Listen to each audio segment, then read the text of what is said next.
Introducing Minor Wisdom Quintet.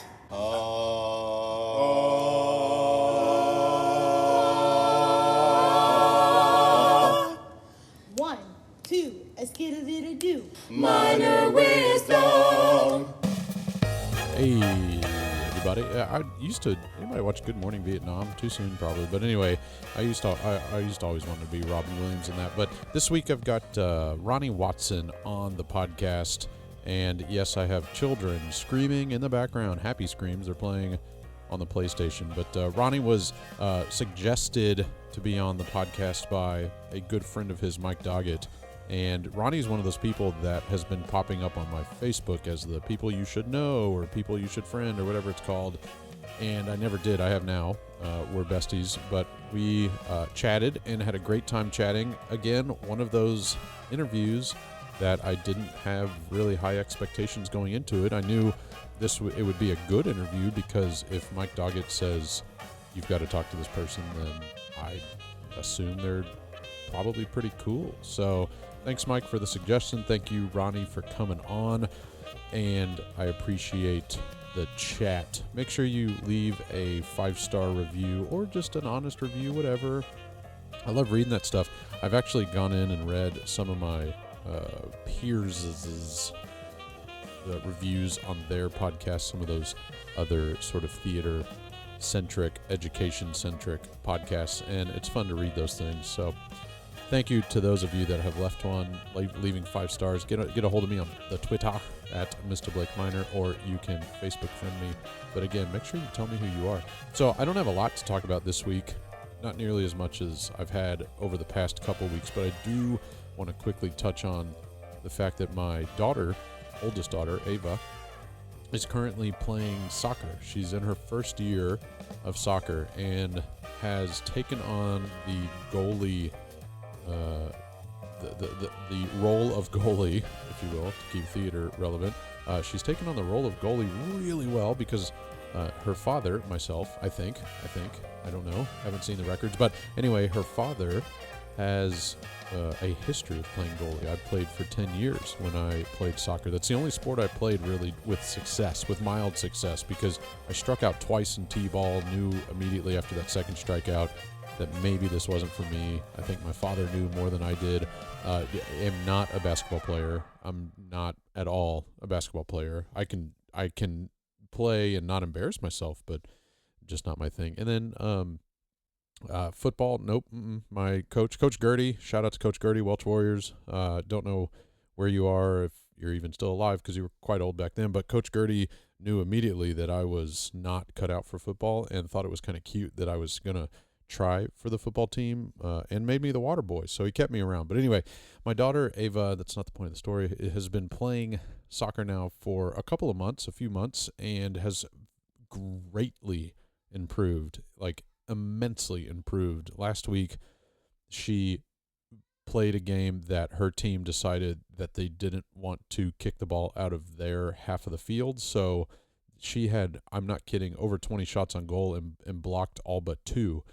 And so just killed it. She's doing such a great job and really getting invested. That said, it's not about her. It's about me. Last week, my wife came with me. Jennifer came with me to the game and pretty much told me I am being that dad, yelling too much and telling the kids how to play. And to be fair, I did sign up to be one of the coaches for this league, but was not chosen. Maybe they knew what they were getting themselves into, but I was super excited to start watching Ava play, and then realized that my blood pressure just for about, it's not an hour, but they play for 50 minutes. But my blood pressure goes up so much during those games because I'm just yelling and screaming and trying to get the girls to run faster. And I've noticed that all these girls would be, except for a couple, would be really good at golf because they like hitting the ball and then just watching it go, and they don't actually run after it. So golf might be their sport of choice, but man, it's intense. So if you're a parent out there that experience that same thing, or if you're a parent that goes to these games and just chills, sits in one of those Academy fabric seats or whatever they are, which by the BT Dubs, the nice ones, uber expensive, super expensive. But if you're one of those parents, let me know how you like relax. Do you take an Ambien before you go watch your kid play sports or something? Like, anyway, she's got soccer rehearsal on Monday, every Monday. And yes, I call it rehearsal, and yes, I call halftime intermission just to kind of keep that theater in her blood. Ladies and gentlemen, that's about all I've got today. Let's keep it short, Bobby, just for you, buddy. Go Astros. Also, Texas Thespians registration, Dunskies closed. So I hope everybody got that stuff in. I know college extended to Monday, which that announcement won't help you much if you're listening to this after Monday. But I hope to see people there. I'm actually very excited about Texas Thespians. Very excited because I'm going to get to see your faces, hopefully, sort of the top half of your face, because I think we're all masking. Enjoy this podcast with Mr. Ronnie Watson. My theater journey began a long time ago in the spring of 1969 in Mrs. Carter's kindergarten class at Asbury United Methodist Church private kindergarten. Me and some tall girl named Tracy. I wish I could remember her last name. All I know, she was taller than I am, and I'm 6 foot now, but she was tall. We had a duet. It was part of a Winnie the Pooh song, I believe, and A Star Was Born. So no, I'm kidding.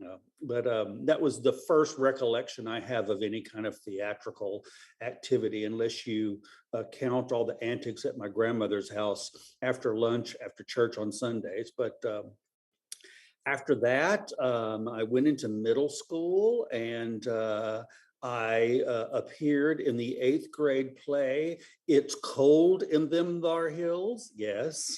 A giant in the world of theatrical literature. It was a hillbilly play. I believe I was Pa, and that began my career of playing the old guys. I remember in college, I used to say, I either play old guys or drunks, or drunk old guys, oftentimes. But I went to Texas State. Then it was Southwest Texas State. Actually, I remember when they changed the name in, I want to say 2000, maybe 2001, they sent me an email and asked me if I wanted a new diploma. And so I sent them one back that said, sure, but put PhD on it, would you? They neither did that nor responded. So I don't think they thought that was very funny. But I got my BFA in acting from Texas State. And I guess that was 1987. Yeah, 1987. And I did what every college graduate does. You move to Austin and you live paycheck to paycheck. And I was a BFA pre-professional acting program graduate. I had no intentions of becoming a teacher. I had teachers in my family, but I had no intentions of doing that. I worked actually in mental health for a while in the Austin area. I worked in adolescent psychiatric hospitals, which gave some great character studies. But and also it was great preparation for teaching too, because I dealt with pretty difficult behavior problems in those kinds of places. But I did that for a while, and then my good buddy Mike Doggett called me one day, because we had both started the process of getting teacher certified, because it just became obvious that if we wanted to do theater for a living, that was probably the best way to go. And we had both started that process and kind of petered out in the middle of it. And he had gone up to Waco and just to check out things at Baylor and see what the deal was. And he called me one day and said, hey, what do you think about going to grad school? And I really hadn't planned on going to grad school. That really wasn't a blip on the radar, but it all kind of happened. And so we both went to Baylor and got our master's degrees. And after that, we packaged ourselves as a kind of a duet teaching package. And we went all the way out to Odessa High School. Our good friend, Missy Head, was leaving, and she wanted to make sure that she left her program in hands of people that she trusted, I guess. And so for some strange, bizarre reason, she decided she trusted us, but we did okay. And then Mike stayed, and I left and went out on my own, and I went to Sonora. So I was in Sonora Texas for a couple of years, and then decided it was time to go back to Houston, which is my hometown. Or I grew up in the Houston area. So I went back to the Houston area and taught in, I believe the first place I was Jersey Village. And then I went to Klein and taught with Allison Frost for a couple of years at Klein. That was a great experience. And then the last place I was in Houston was A-Leaf Taylor. It was a brand new high school. So I helped them open up a brand new high school. And boy, that was a gargantuan task. People think, you've got this big, beautiful building. What more could you ask? Well, there wasn't a single costume in that building. There wasn't a single piece of scenery, not a tool. I mean, we had a big, beautiful building with nothing in it that you need to do theater with. So it was kind of exciting, though, to be on the front lines and get to kind of establish all of procedures. And that lasted for 4 years. And then I was at a housewarming party for a friend of mine in the Houston area, and one of the guests was this guy named Jeff Hunt, and he was the chair of the theater and speech department at San Antonio College. And I happened to make his acquaintance. He told me where he worked, and I said, "Oh, well, then you know my good friend Paula Rodriguez, because she taught there." He said, "Oh, yeah, I know her. We work together every day." And he says, "By the way, there's an opening. You should apply." And I thought to myself, "Oh, Jeff, I don't know. I mean, I'm pretty happy where I'm at." But the next morning I thought, "Oh, well, what the heck, why not?" So I did apply, and I ended up getting hired. So I moved to San Antonio in 2005, I believe it was. And I was there until just this past May, when I retired from San Antonio College, and I was there for 16 years.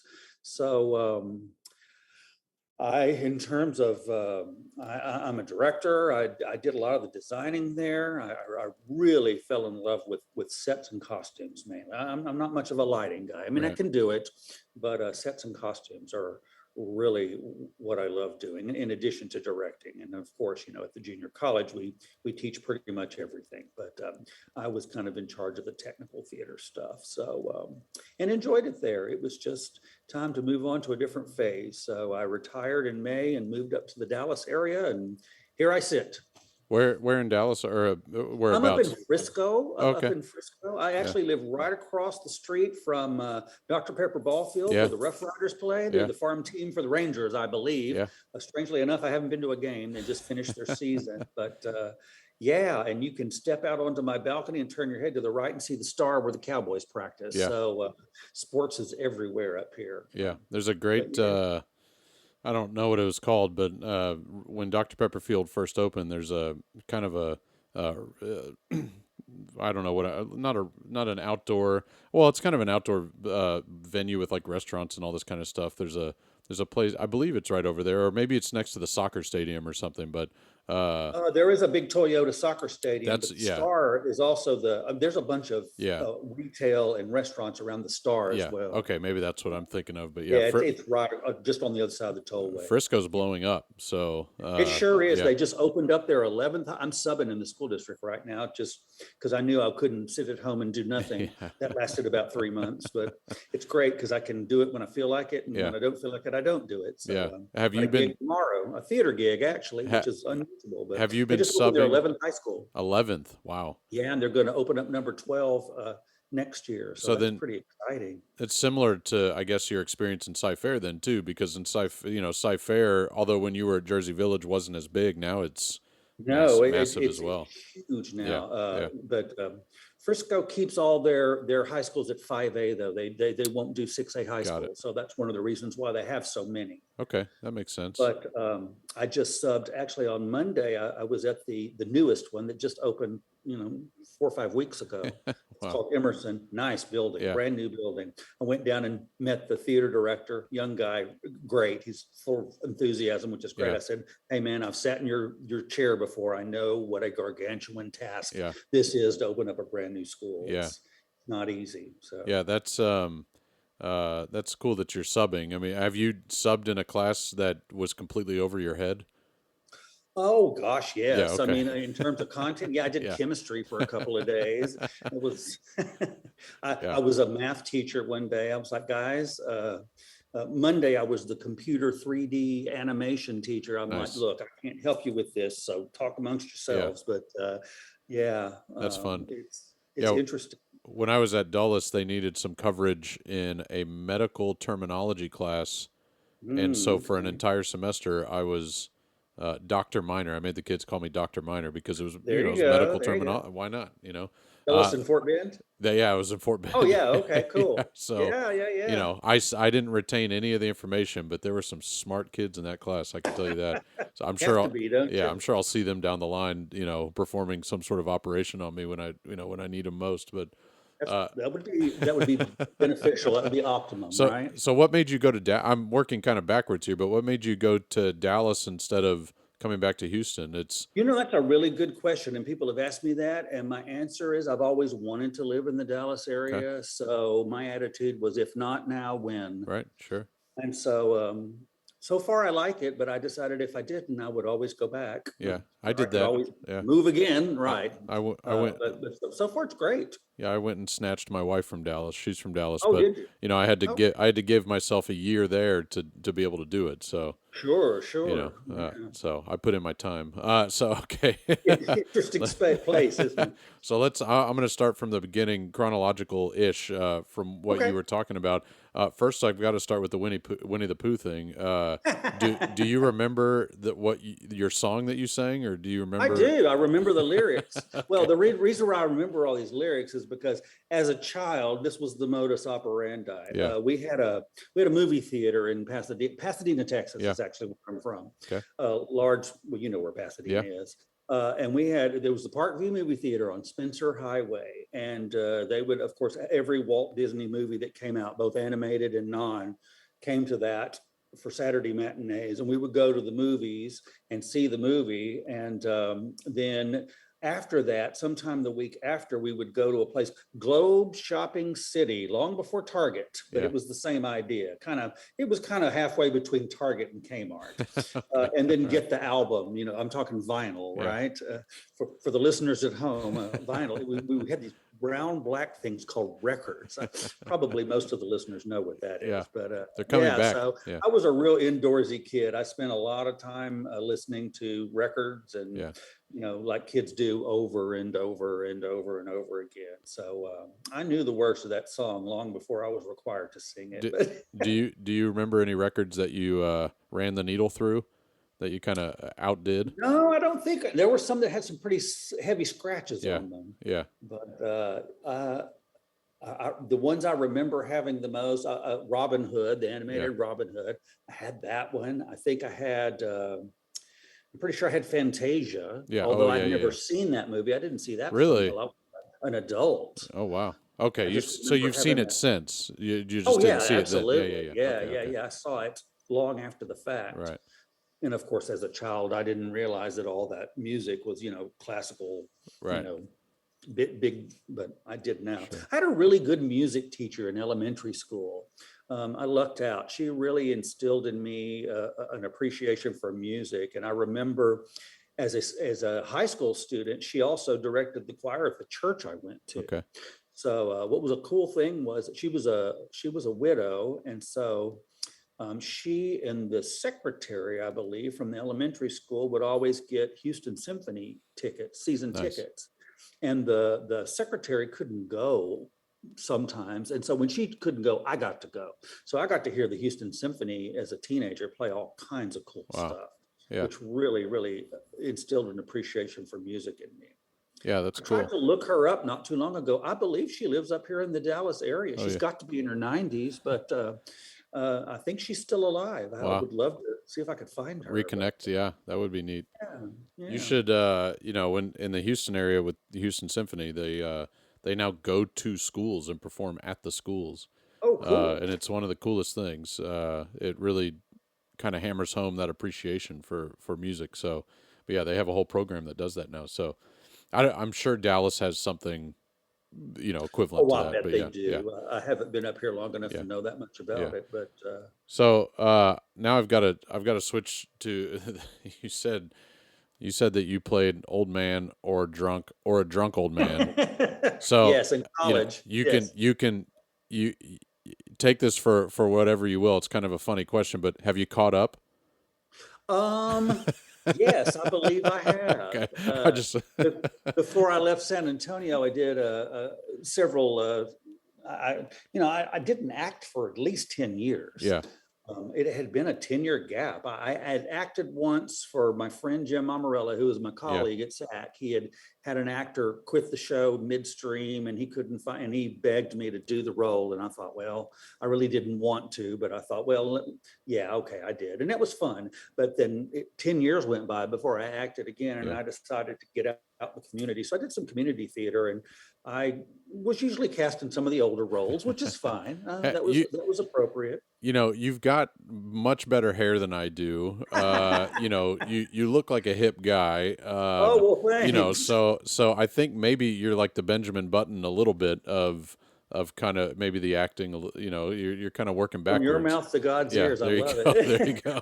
There you go. I feel like I've got to compliment you now that I've asked you if you've caught up to the old man thing. But Thanks. you know, I appreciate that. I remember having a conversation in the dressing room. I believe we were doing Wizard of Oz, and one of my younger castmates, most of the kids in those shows were in their, mid to late 20s or sometimes younger than that. And he asked me, he said, Ronnie, don't you ever want to lead? I said, Ivan, I had lots of leads when I was your age. He says, well, why don't you audition for those kinds of parts? And I said, because I'm a director. I know I wouldn't cast me in that role. So why? I mean, I don't go for roles I know I'm not right for. yeah, good. That's Yeah, something a TV film acting teacher at Texas State instilled in us. He said, you go for the roles that you're right for. You don't audition for roles that you know you won't get cast in. yeah, So right. that was pretty wise advice. Yeah, and it's wise advice now too. Yeah. It So, sure is. when you worked in a hospital, well, not the working in the hospital part, but did any of that carry over to the classroom? Kind of the experience of working in that, and I do. I think behavior management in the classroom really, I learned how to deal with problems. Um, and of course, we had tools at our disposal in the hospital that we can't do in the public schools, Right, especially today. right, When I think of some of the things I won't say that I did, but some of the things I said in the past, oh my Right. gosh, I would be in so much trouble today. It's Right. it's just a different animal. I can tell that by when I go to sub in the high schools now. Yeah, I mean, just not sweating the small stuff, I think, and keeping the big picture in mind and thinking about what's really important, Yeah, and letting go some things that you just got to let go. yeah, What's most important here? I think that's what I learned working there. right. Yeah. Did you ever have like a moment in a classroom, and I'm talking more high school, not the college stuff necessarily, because it gets a little Yeah. more serious, but we all deal with interdepartment relationships, Oh, sure. whether it be an intimate whether it be people liking each other, Right. more intimately, or whether it's just friends and friendships. Have you ever had to pull that kid by the ear or the scruff and say, "Look, there are bigger fish to fry. We've got some other issues to deal with." Sometimes, Yeah.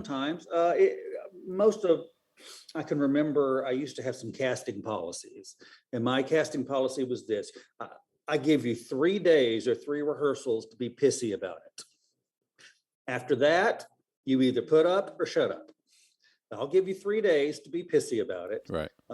and that I will be happy to discuss my casting decisions with anyone, so long as you understand, number one, I'm going to tell you the truth, and number two, don't ask questions you don't really want to know the answer to. Right. And that's hard for kids to understand, because I think I remember as a teenager in high school, I mean, that was everything. Yeah. I mean, that was life or death. And I think as adults, sometimes we forget that. Yeah. We forget what the stakes are for those kids, even college students. Now, now if I don't get cast, oh, well, Yeah. I've got free time at night, that kind of thing. Right. I remember. That came up many years later. Yeah. Many. I remember Brad Cummins, who I'm sure you know. I know Brad. Yeah. But I know. Yeah.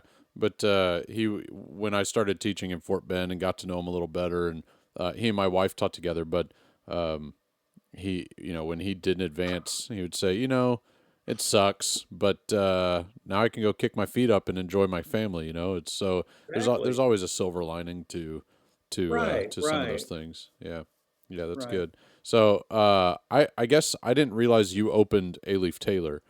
I Um, did. Yes, I did in 2001. Okay, yeah, we grew up in the A-Leaf school system, so Really? yeah, not Okay. earlier than that. I'm not as young as I know I look, but but it's the camera. But the yeah, I went to Kennedy Elementary, and my mom taught at A-Leaf and Holland Middle. So Oh, okay. All right. but this was in the 70s, 80s, and early 90s, so it was Yeah.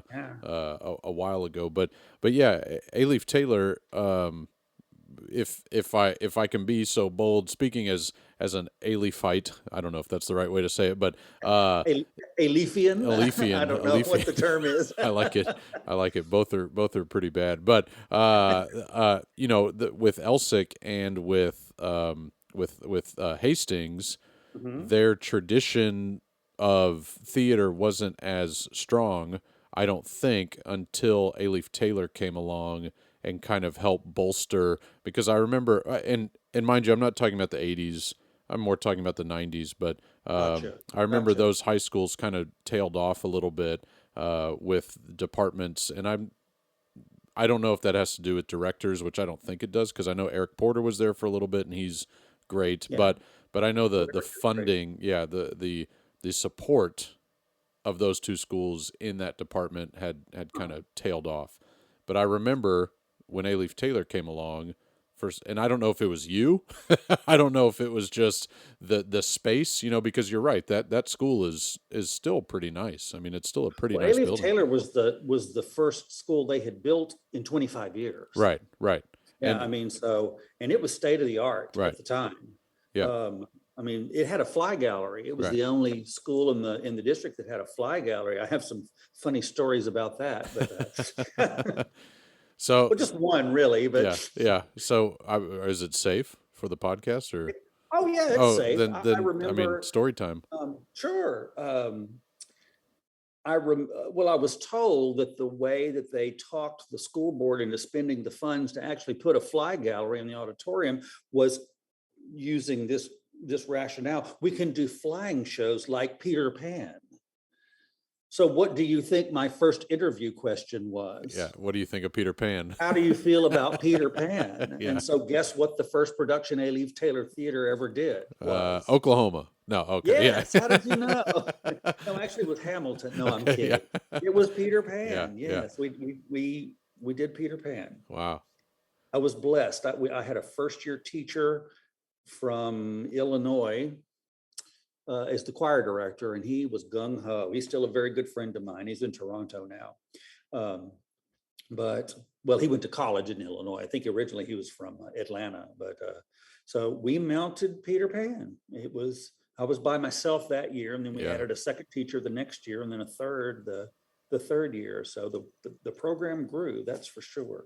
When you say fly for Peter Pan, did you bring in a ZFX We or a had Foy to, or something? yeah, Yeah. Yeah. Yeah. and they paid for that, thank Okay. Good. goodness. So, Okay. yeah, I mean, I remember walking into the shop, and of course, there's not a single tool in there. Yeah. And my question was, okay, how am I going? I said, if I outfit this shop, I'll have no budget to do a Right. play. So I think they gave me $1,000 to go buy tools, which actually Yeah. outfitted the shop It's not not bad. too badly Yeah. to Yeah. begin with. And then, of course, we added on to all of that through the next couple of years. But I was there for 4 years. Did they realize that you would have to bring in rigging professionals and fly people, or was that something you had to introduce them to? I had to tell them that, but they didn't balk. Okay, okay, I mean, that's good. they wanted that to be a success. Yeah, They wanted to show off their new space. yeah, They wanted to, and I thought we did pretty yeah, well. I mean, we, like most high schools today, like they're doing here in Frisco, opened with just freshmen and sophomores. right. So I think they do that so that only one class has to be displaced from their old high school. Right. And so I think they do that so that kids don't get Yeah, ripped out of their old school, or not very many of them. limit the So we damage. did that show with just freshmen and Yeah. sophomores. Wow. What other shows did you do there? Do you remember? Let's see. Well, we participated in one act play that year. I believe we did The King Stack. Okay. I can remember sitting in my theater classroom, teaching class and sewing costumes all at the same time. We made most of the, or I made most of the costumes because I was by myself that first year. Um, let's see, what else we did. We did a really good production of Little Shop of Horrors. I believe that was year 2. Yeah. We did Seussical the musical. Okay. What else did we do? I did a Christmas Carol one year. Yeah. Like the musical version? Oh, okay. No, Okay. no, we just did the straight play Straight play. version. Yeah, I yeah, forget yeah. I mean, there's 100 of Yeah, those out yeah, there. I remember doing a really good, Israel Horovitz did a pretty good version that we did when I was at Texas State. Right. But that was, Kind of ironic that he wrote a good Christmas Carol, but anyway, Israel Horovitz, yeah, right? right. But I remember doing his version, Yeah. and it was really good. Yeah. It was really, really good. Yeah. That's I funny. found out his son is in the Beastie Boys. I didn't know that. Oh, yeah. Adam Horovitz is Yeah. his son. I'm like, Yes. wow. Okay. Are Interesting. you a Beastie Boys fan? Not particularly. Okay, I just thought that was kind of from my era, but Yeah, that would have changed the conversation dramatically if I don't hate them. Yeah. But it's not the first thing you hit play on, right? Right. Yeah, that's not top of my playlist. Yeah, right. Okay, good. Okay. Yeah, I mean, I'm a Jewish man, so the Beastie Boys were born coming out of the womb. We come out of the womb singing rapping Beastie Boys songs. So There you go. yeah, All it's right. just in our blood. So what are you looking forward to in retirement? I know you've gone to be a sub, but is there something moving to Dallas is one thing that you've done that you have wanted to I've do. always wanted to do that, and I'm kind of looking for a creative outlet up here Yeah. right now. Yeah. I'll figure something out. Yeah. So, I don't think a lot of folks in the area know I'm up here yet. Yeah. Well, I mean, I do know people up here. Yeah. I know Greg Arp in Plano, Yeah. and I know the Craigs over in the Colony, and of course Missy's still around. Right. She retired, but she's still in the area. So I know some folks yeah. around here. So hopefully we'll get something going on. We'll see. Yeah, I think as a contest manager, we see the address of the judges, the adjudicators that we try to Sure. get contracted. So that may be when people start realizing, oh, Ronnie's up in Dallas. Right. So Well, I'm doing a region in a couple of areas up Yeah. here. So yeah, there you go. this year at least. So Yeah, there you go. We'll stay. There's a theater up in Plano. I don't remember what it's called, but I did work for them a couple of shows. But they did Jaws the musical, and it wasn't very good. So stay away from. If you ever see Jaws the musical come around that needs actors or technicians, don't. Just that's my word of advice to you. I'll steer clear of that. Jaws the musical. I shudder at the thought. Yeah, right. Well, as you should. So I'm going to ask you more of a education kind of more in depth question about teaching and such. But Sure. you spent, I think you said 16 years at San Antonio College. I was there for 16 years. Yeah. And after I didn't do the math, but after what, about 15 in public high school, about 11 okay. in public high school. So if you could go back to teach high school theater, I know you're subbing now, so it's a little different, but if you could go back to teach high school theater, what was something in college with those kids that you saw that you would try to get the high school students to understand before they head off to community college or university? I would try to get them to understand that everything they do reflects on them as a theater practitioner, whether it's intentional or not. I used to tell the kids at SAC, you are auditioning every day. Think about that. Everything they do reflects on them as a practitioner. And so that they need to think about the impression they're creating, Right. not just in rehearsal, not just in auditions, not just in performance, but in the classroom Right. and always in between the classes. I mean, that's something that you have to be a reliable person. Yeah. And that's something that's kind of rare these days, Yeah. or getting rarer, I think. And that's kind of a shame. Yeah. But we don't get to push opening back 3 days because we're not ready. Right. We open when we open, and ready or not, here it comes. Yeah. So that's the thing that comes to mind the first. Right. And to open up their horizons. Don't think of themselves just as an actor, or I tell people all the time, the world has too many actors. There's not enough jobs for all of them. Learn how to do something else in the theater. Learn how to sew costumes. I did. I have no formal training in costuming, maybe a course or two in graduate school. I taught myself how to do that kind of sort of. Learn how, how to hang lights, do something to get your foot in the door. That way you're in. At least they know who you are. They know what your name is. They know that you're serious about being there. You want to contribute to the organization somehow. So I try to impress that. I used to start my stagecraft class at San Antonio College with the Actors Equity Report, and show them how abysmal it is to be a professional stage actor, because the stats just aren't in your favor. Right.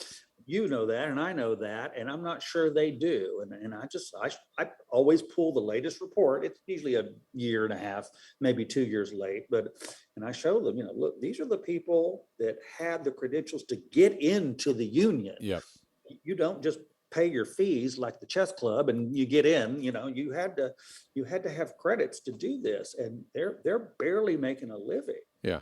So learn how to do something else. Yeah. So. Yeah, that's good. The thing that I try to instill in my high school kids is, what I'm teaching you is practical.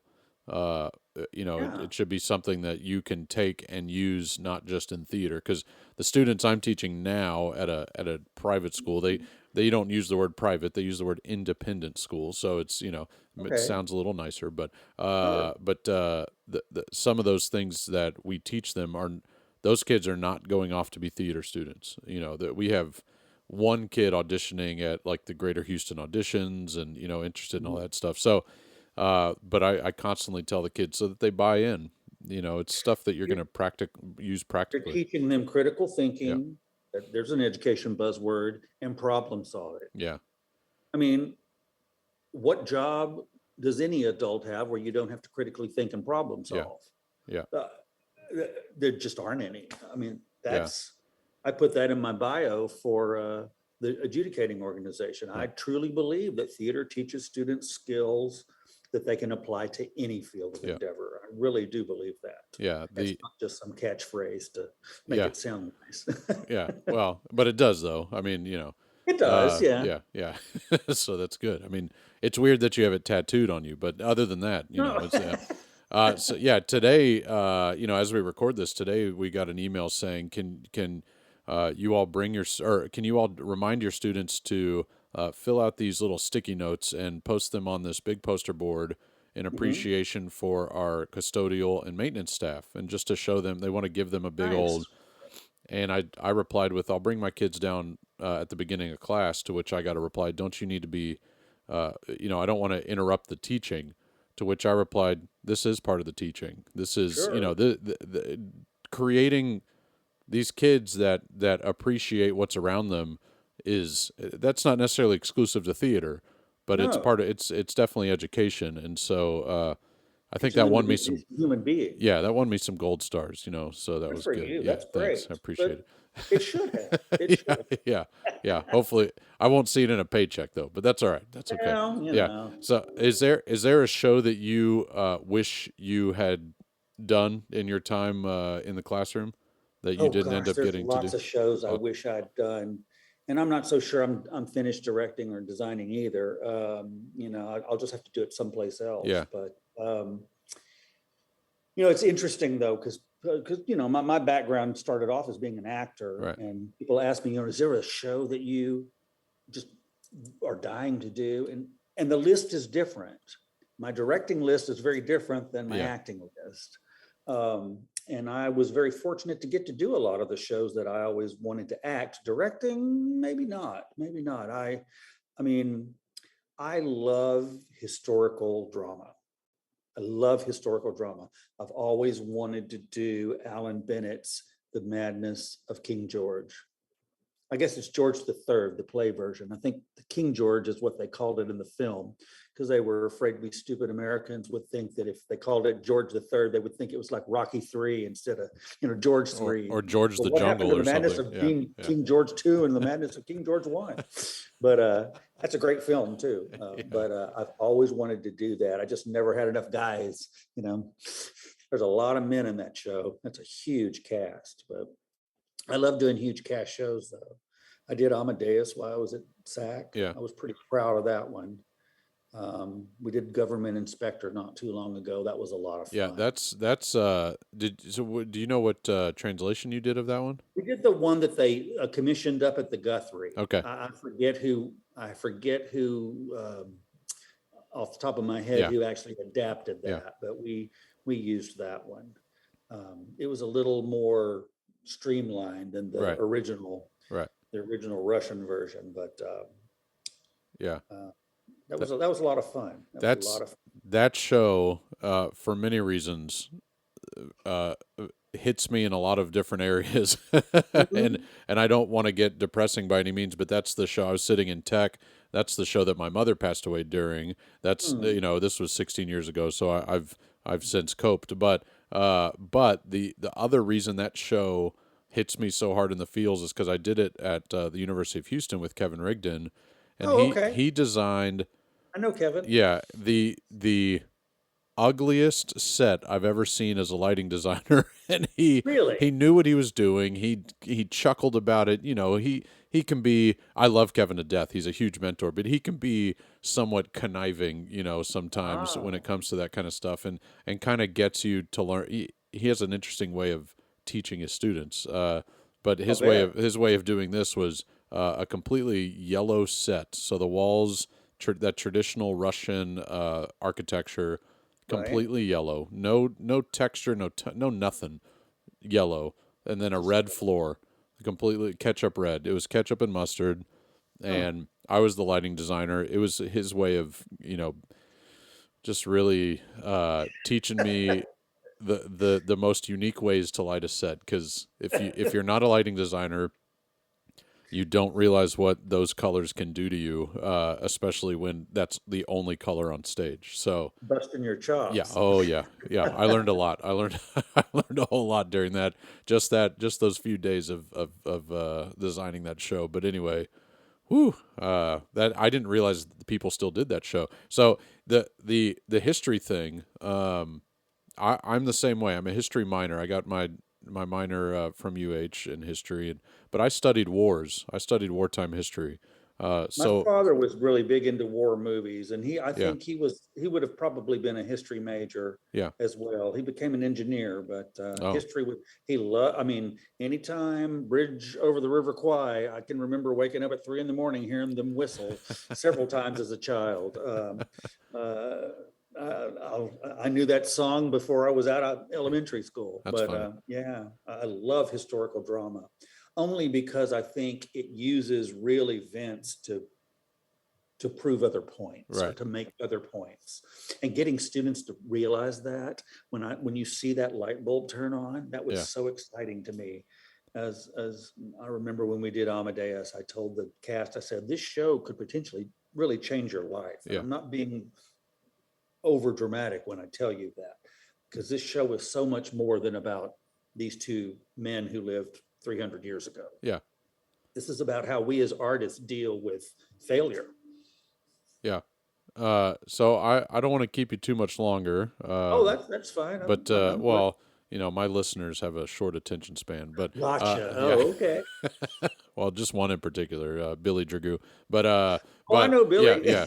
Yeah, and it's funny because you're sitting here sipping on a Whataburger cup every weekend or every Sunday this comes out. He goes to Sonic and gets, I believe, a Diet Coke, or it may be Diet Dr Pepper, but he'll definitely correct me on it. Okay. And he just sips that thing. I'm assuming it's the larger one.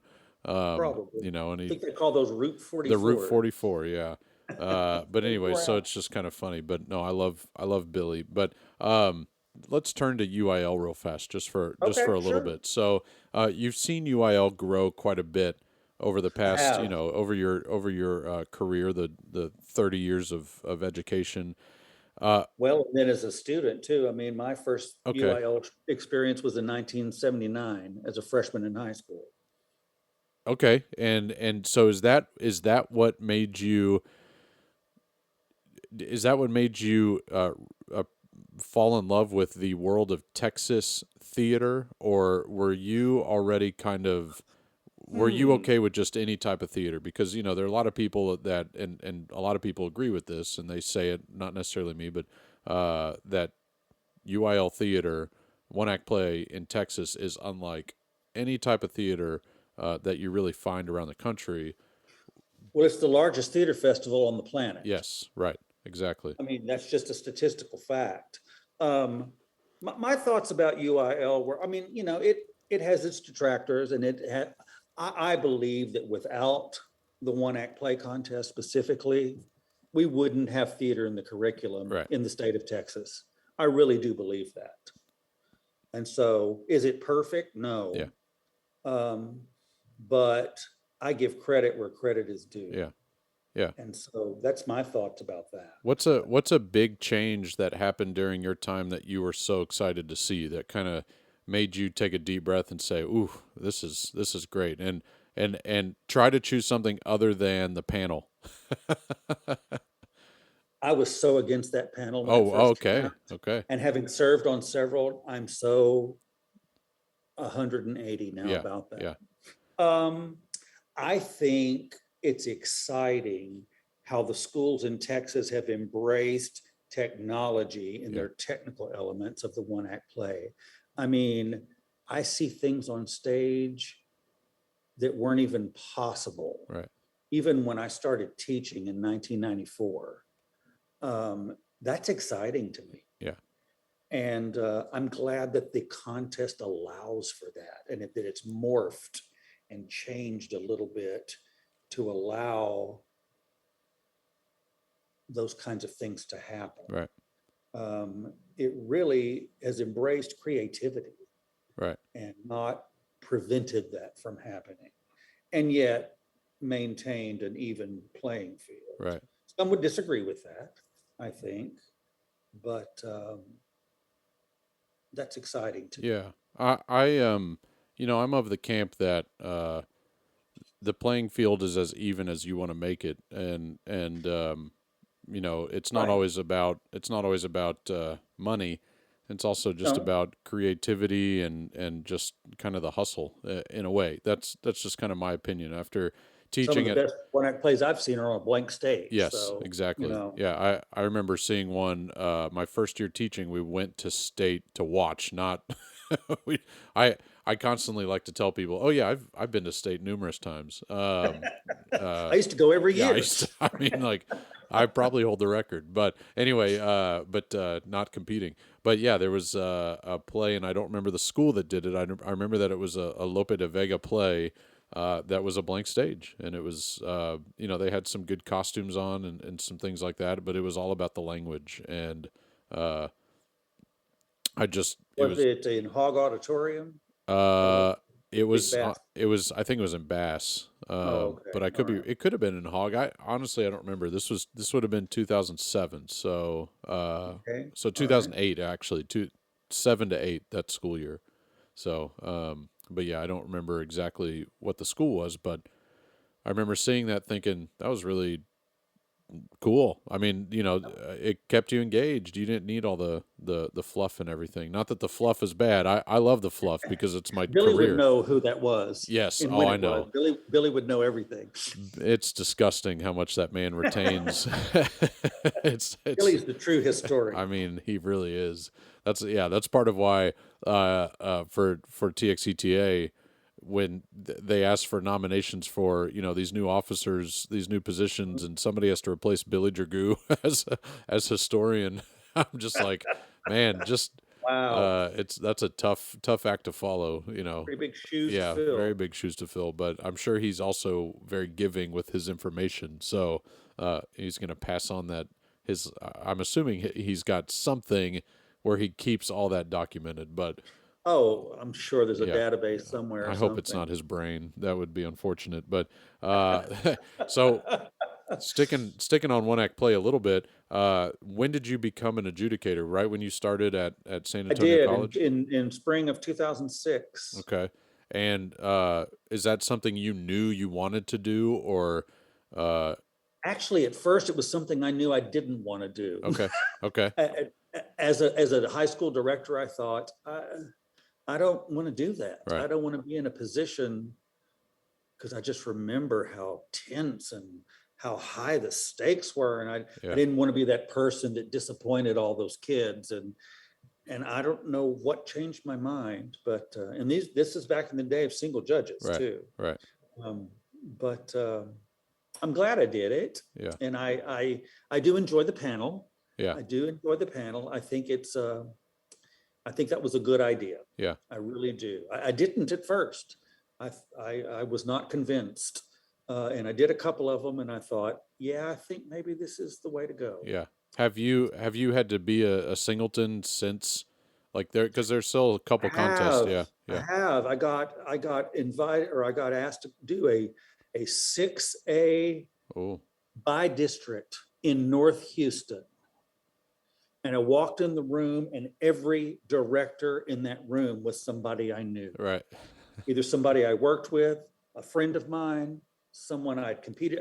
And so I just started the directors meeting by saying, let's address the elephant in the room. Yeah.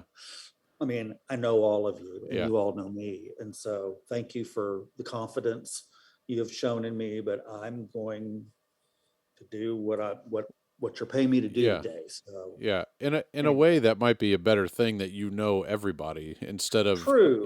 knowing, because then there's always that human element of, oh well, he knows Mike Doggett, so that's why Right. Well, Mike was yeah, at that yeah, contest. yeah, yeah. But I mean, that's that kind of thing. There's always that element of, obviously he advanced him, that's his friend, that kind of thing. Which, so Right. if you know everybody, it's, I mean, I Well, guess it's, true. yeah, That's very true. yeah. So And you know as well as I do, especially in Texas theater, if you've been in it for a while, there's very few people you don't know. yeah, so After a while.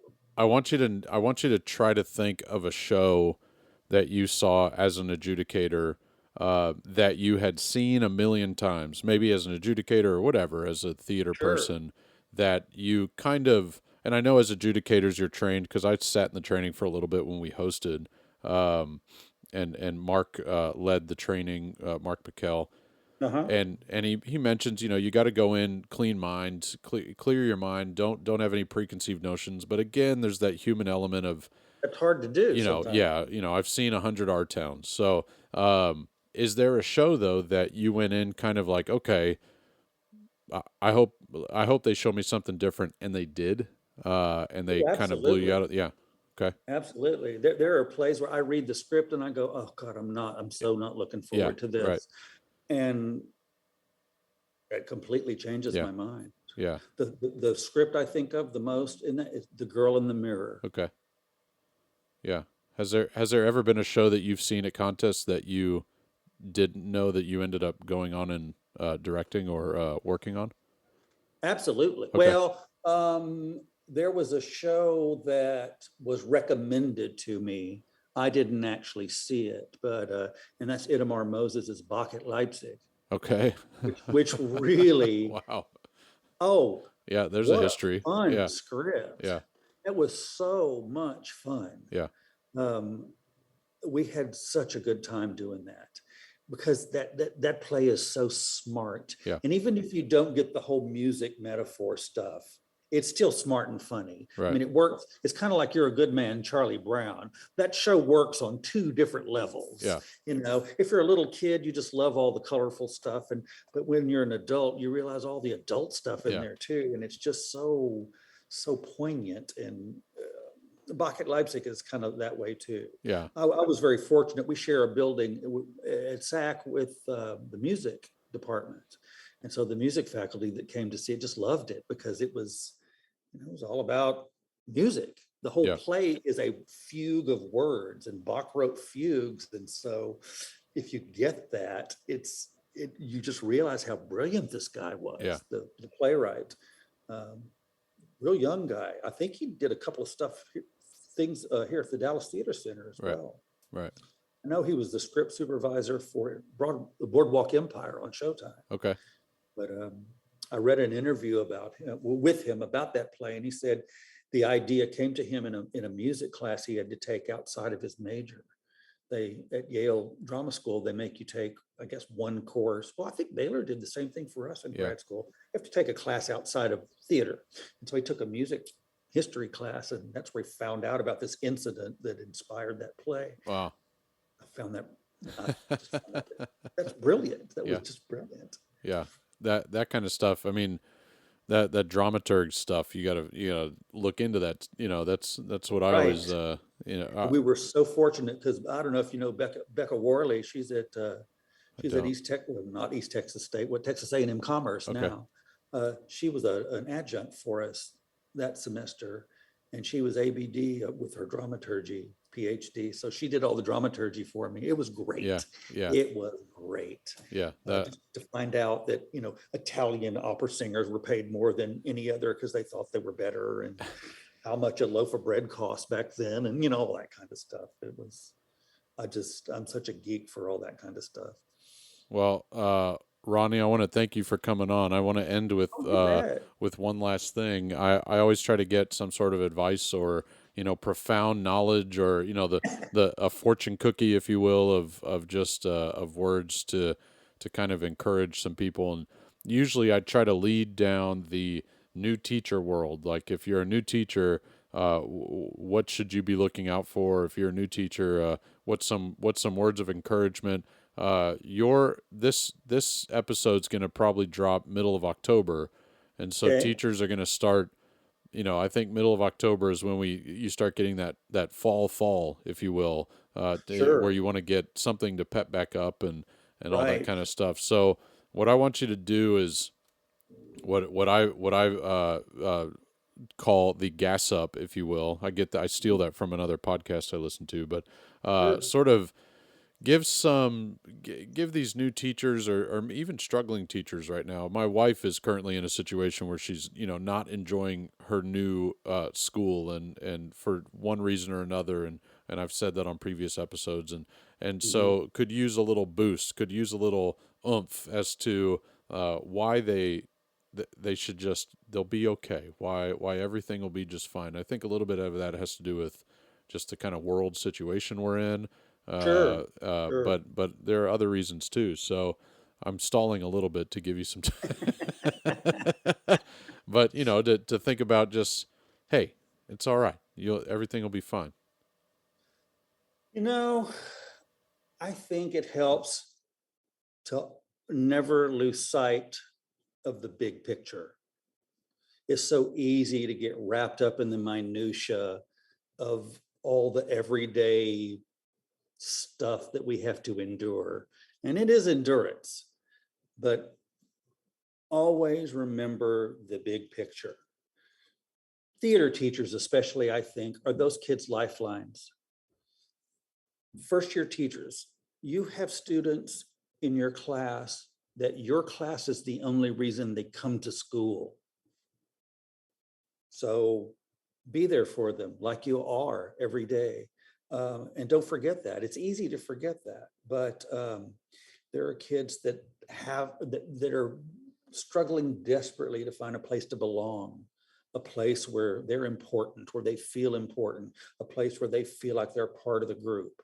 and your class or your project or your play, that's it for them.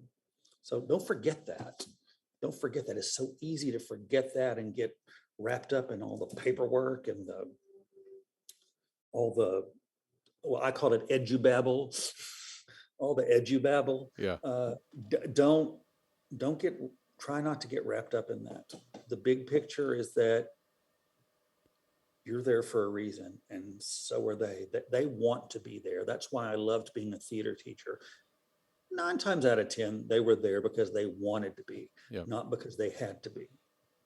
Minor wisdom.